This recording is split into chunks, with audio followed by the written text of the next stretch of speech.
Star देखना वो पीछे में।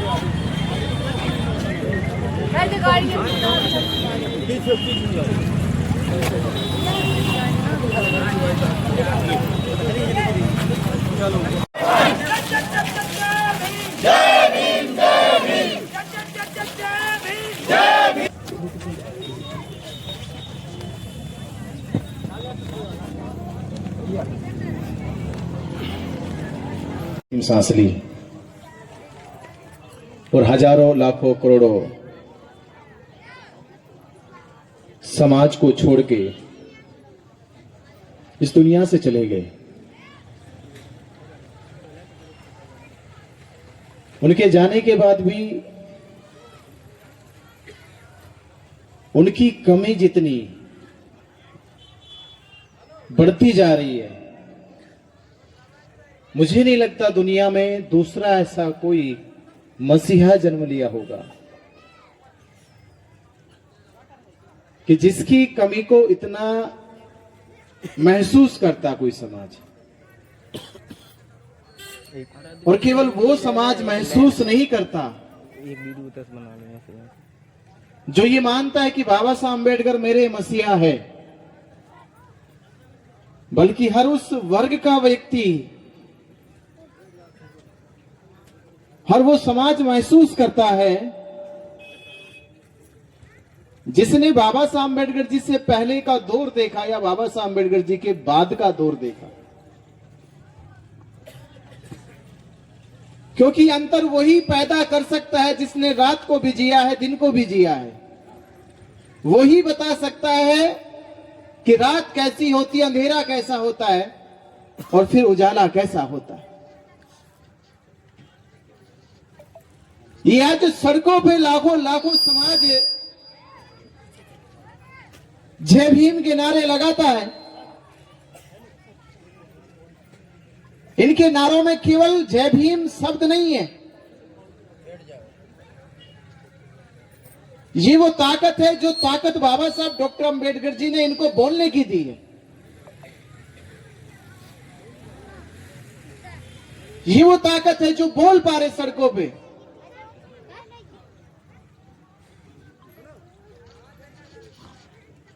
नहीं तो कौन सुनता था आपकी जुबानी बातें कि ना आते भीम हमारे क्या हालत होती दलितों तुम्हारी। आज मध्य प्रदेश में बहुत सारे अपने समाज के लोगों को गुमराह किया जा रहा बड़े पैमाने पे, पाखंड विश्वास के नाम पे, जादू टोटका के नाम पे दुनिया भर का पाखंड फैलाया जा रहा खुलेआम। और हमारा समाज थोक के भाव भीड़ में जा रहा कि ना आते भीम हमारे क्या हालत होती दलितों तुम्हारी। गली में हांडी पीछे झाड़ू बांधे जाते, अपनी मर्जी के तो तुम कुछ भी ना कर पाते। मरे जानवरों का मांस तुम खिलाए जाते, लोगन के झूठे बर्तन मांज के तुम जीवन जीते। और आए भीम हमारे पढ़ लिख कर डिप्टी कलेक्टर मिनिस्टर बन पाते।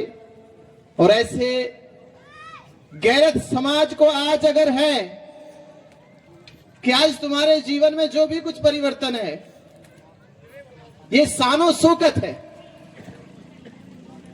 ये पद प्रतिष्ठा है, ये ऊंचा सम्मान मिला है, ये किसी दैवी शक्ति का चमत्कार नहीं हुआ। पर आज तो बहुत दैवी शक्ति के चमत्कार दिखाए जा रहे। कभी पूछो आईने में खड़ा होकर खुद से कि मेरे जीवन का जो ये परिवर्तन है ये किसी देव शक्ति का चमत्कार नहीं है। अगर देव शक्ति का चमत्कार होता तो ये आज ही क्यों हो रहा? पहले कौन सा पे कर्फ्यू लगा हुआ था? इमरजेंसी लग रही थी क्या? ये संविधान लागू होने से पहले इमरजेंसी में लगी चल रहे थे क्या सब? तो पूछना चाहिए अपने आप से कि लूटी संस्कृति हमारी दासहीन बनाया था। जिस समाज की संस्कृति, संस्कार, शिक्षा लूट ली जाती है, छीन ली जाती है, बर्बाद कर दी जाती है, जो समाज शिक्षा से, संस्कारों से, संस्कृति से वंचित हो जाता है, उस समाज का सामाजिक स्तर गिर जाता है। उस सामाजिक कहने लायक नहीं रहता, क्योंकि समाज की पहचान का सबसे बड़ा स्तर है उसकी शिक्षा का। हमारी शिक्षा क्या है? हमारी शिक्षा का स्तर क्या है? शिक्षा मतलब यह नहीं कि आपको केवल अक्षर ज्ञान हो रहा है, आपको केवल निबंध लिखना आ गया। निबंध लिखने से शिक्षा नहीं मानी जाती। शिक्षा का मतलब है जब आपको सही और गलत का भेद पता चल जाए, जब आपको यह मालूम हो जाए कि देश में किस तरह से मनुष्य समाज को, मानव समाज को जाति वर्ण के आधार पे बांटकर शास्त्र लिखे गए, और आज पढ़ा रहे हमें ब्राह्मण ये कर सकता है, क्षत्रिय ये कर सकता है, वैश्य ये कर सकता है, शूद्र ये कर सकता है, और शूद्र में इतनी जातियां हैं, ये कर सकती है। किसके माथे पे लिखा था कि आपका बेटा एक दिन डॉक्टर बनेगा, इंजीनियर बनेगा, वकील बनेगा, साइंटिस्ट बनेगा? किसके माथे पे लिखा है? ये सब आपके अपनी मेहनत और कर्म के बल से पैदा होता है कि आप क्या बनोगे। पर हमें शास्त्रों के आधार पे, परंपराओं के आधार पे बांट दिया गया, नहीं बस तुम तो ये हो, यही बन के रहोगे। इसीलिए समाज को अपनी शिक्षा के स्तर को ऊंचा करना चाहिए। शिक्षा हमारे भीतर नई चेतना का जन्म करती है, और जब नई चेतना विकसित होती है तो उसी नई चेतना से संस्कारों का उदय होता है कि हमारे पारिवारिक, सामाजिक, राष्ट्र के प्रति संस्कार क्या होंगे। और जो समाज संस्कारों का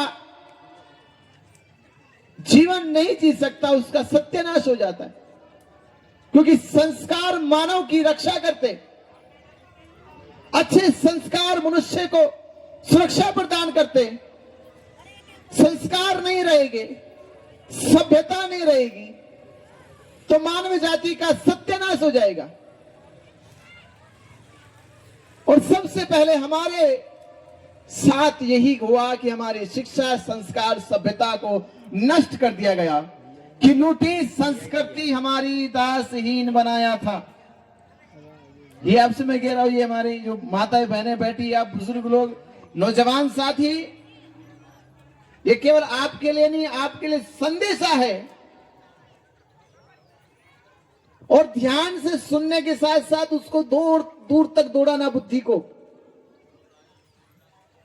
कि लूटी संस्कृति हमारी दासहीन बनाया था, बहू बेटी और बच्चों को घर के बाहर जलाया था, आंखों से टपके आंसू, कोई फरियाद सुन ना पाया था। यानी आज जो जुल्म, जो अत्याचार है, वो कोई आज की तारीख में नहीं है, ये सदियों से होते आ रहे, सदियों से होते आ रहे। तो जब आज से 1000 गुना ज्यादा जुल्म होता था, 1000 गुना ज्यादा आपको सताया जाता था, कि आंखों से टपके आंसू, कोई फरियाद सुन ना पाया था। यानी कोई फरियाद का मतलब क्या? जिसको हम दिव्य शक्ति मानते, चमत्कार मानते, वो सुनने वाला बहरा हो गया था, देखने के लिए अंधा हो गया था, बोलने के लिए गूंगा हो गया था। कि आंखों से टपके आंसू, कोई फरियाद सुन ना पाया था, होता रहा शोषण हमारा, कोई अल्लाह, ईश्वर, देवी देवता, भगवान ना आया था। अरे लिया जन्म भीम ने जगत में पढ़ लिख कर अनूठा ज्ञान पाया था, तोड़ मनवादी जंजीरों के इस देश के शोषित पीड़ित समाज को आजाद कराया था। ये मैं इसलिए कह रहा हूं कि जब आप मानव जीवन जीने के लिए तरस रहे थे कि हमें कोई मानवीय जीवन जीने का अवसर दे दे, कोई हमारे साथ न्याय करे, कोई हमें भी मनुष्य तो मान ले, कोई हमें तो माने कि हमने भी मनुष्य रूप में जन्म लिया है। और ये न्याय कौन करता? जिसको हम लोग देवता कह रहे, ईश्वर कह रहे, खुदा कह रहे, भगवान कह रहे, अल्लाह कह रहे, पैगंबर कह रहे, जाने कितने अनेकों अनेकों नाम से जाना जाता है। तो उस समाज को थोड़ी गैरत होनी चाहिए कि आज जो तेरे जीवन में परिवर्तन हुआ है ये किसी देवी चमत्कार का चमत्कार नहीं है, ये बाबा साहब डॉक्टर अंबेडकर जी की संघर्षों का परिणाम है, बाबा साहब अंबेडकर जी के बच्चों की कुर्बानी का परिणाम है कि आपके जीवन में परिवर्तन हुआ है। आज उसी मसीहा को आज पूरा देश और विश्व के बाबा साहब को मानने वाले लोग वंदन कर रहे हैं, बाबा साहब को नमन कर रहे हैं। पर बाबा साहब अम्बेडकर जी को नमन केवल कितने भाव से कर रहे? एक मुट्ठी फूल लेकर उसे पुष्पांजलि के रूप में अर्पित कर रहे। पुष्पांजलि अर्पित करना, आपने सुना कभी पहले कहते थे श्रद्धा सुमन अर्पित करना, और एक होता पुष्पांजलि अर्पित करना। श्रद्धा तब तक की जा सकती थी जब तक आप में श्रद्धा रही। जैसे जैसे समाज की श्रद्धा मरने लगी वैसे वैसे समाज ने पुष्पांजलि शुरू कर दी, क्योंकि श्रद्धा नहीं रही इसलिए दिखावे के पुष्प हाथ में आ गए। क्योंकि श्रद्धा मन के भीतर पैदा होती है, पुष्पांजलि मन के भीतर पैदा नहीं होती, वो तो टोकरी में पैदा होती है। टोकरी में कोई फूल लेकर आएगा, आपके हाथ में थमाएगा, बोलो जी पुष्पांजलि हो गई। पर श्रद्धा किसी फूल की टोकरी में नहीं रखी जाती। श्रद्धा कहां पैदा होती है? श्रद्धा मन में पैदा होती है। तो जिस समाज की श्रद्धा मरती गई वह समाज पुष्पांजलि पकड़ता चला गया। पुष्प को अंजलि बना, अंजलि में लोर डाल। इससे क्या संबंध हुआ हमारा? क्या हमने सच में दिल से मन से अपने महापुरुषों को नमन वंदन किया?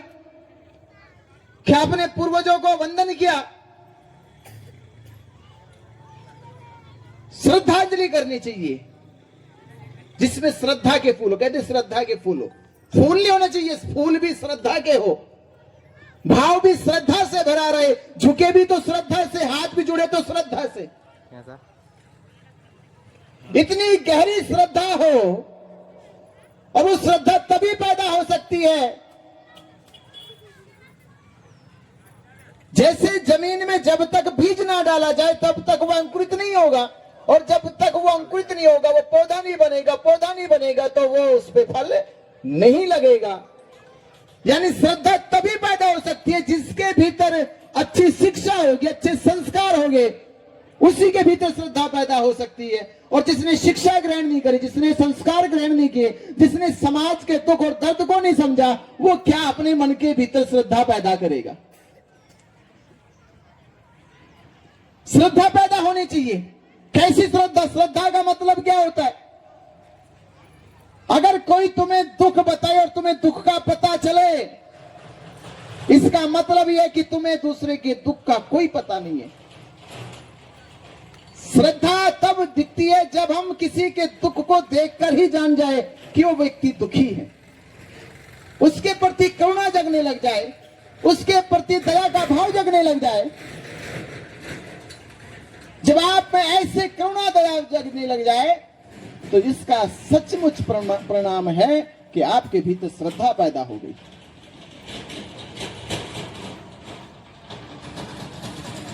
जैसे कहा जाता है कि जब फल पकता है तो उसके 3 गुण होते हैं। कितने गुण होते हैं? उसके 3 गुण या 3 पहचान होती है। फल जब पकता है तो सबसे पहले वह रंग से खिल जाता है, उसमें लाली आ जाती है, वो चमकने लगता है, यानी वो तेज से, अपनी चमक से, अपनी बाह्य आभा से वो लोगों को आकर्षित करने लगता है। तो जिसके भीतर श्रद्धा पैदा होती है उसके भीतर तेज पैदा हो जाता है, वो चमकने लगता है। निराशा, उदासी ये नाम मात्र को नहीं रहती, ये खत्म ही हो जाती है, क्योंकि उसके भीतर नया संचार होने लगा है। हम अपनी ओर को देखिए, हमारा नया संचार तो मर चुका है सदियों सदियों, क्योंकि हम इतने उदास से रहते, इतने निराश रहते हैं, जैसे कि जीवन जबरदस्ती जी रहे हो, धक्का मार मार के कोई हमें जीने के लिए मजबूर कर रहा हो। जैसे गाड़ी खराब हो जाती है, चलती नहीं, उसे धक्का मार के चलाते हैं, चल। कुछ ऐसे हमारे जीवन है, हम जीना चाहते नहीं पर लोग पीछे से धक्का मारे, चल चल 60 साल तक तो चल, जैसे कैसे जी ले। ऐसे जीवन नहीं, ऐसे श्रद्धा नहीं पैदा। श्रद्धा उत्सव हो, जब आपके मन के भीतर उत्सव मचने लग जाए, जब नई ऊर्जा का संचार होने लग जाए। अगर शक्ति नहीं होगी तो कैसे क्रांति करोगे? क्रांति का दूसरा पर्यायवाची शब्द है शक्ति, यानी शक्ति ही क्रांति कर सकती है। क्रांति का मतलब है प्रकाश, उदय होना, परिवर्तन होना। क्रांति में हिंसा नहीं है। जो लोग सुनते कि क्रांति का जिक्र हुआ तो कोई हिंसा हो रही है। क्रांति मतलब परिवर्तन, यानी एक दौर बदल गया, एक परंपरा खत्म हो गई, एक नए दौर की शुरुआत हो गई, जिसे क्रांति कहते हैं। जैसे आप इतिहास में पढ़ते, औद्योगिक क्रांति, कृषि क्रांति, यूरोप की क्रांति, फ्रांस की क्रांति, यानी परिवर्तन हो गया। क्रांति माने हिंसा नहीं है, अपवाद नहीं है, अराजकता नहीं है। क्रांति मतलब उदय हो जाना, बदल गया कुछ। बुद्ध की क्रांति है कि जो सदियों सदियों नहीं बदला हो, बुद्ध ने वो 45 साल में बदल दिया, उसे बुद्ध की क्रांति कहते हैं। फल का दूसरा गुण होता है कि उस फल से उसकी सुगंध बाहर आने लगती है। उसकी सुगंध, ये कहते हो परिपक्व है, वो पक चुका है, उसकी कचाहट खत्म हो गई। यानी परिपक्व मनुष्य से मिठास आती है, शांति आती है, इतनी परिपक्वता आती है कि वो जो बोलता है मोबाइल निकाल लो, वो उतना ताकतवर होता, उतना प्रबल होता।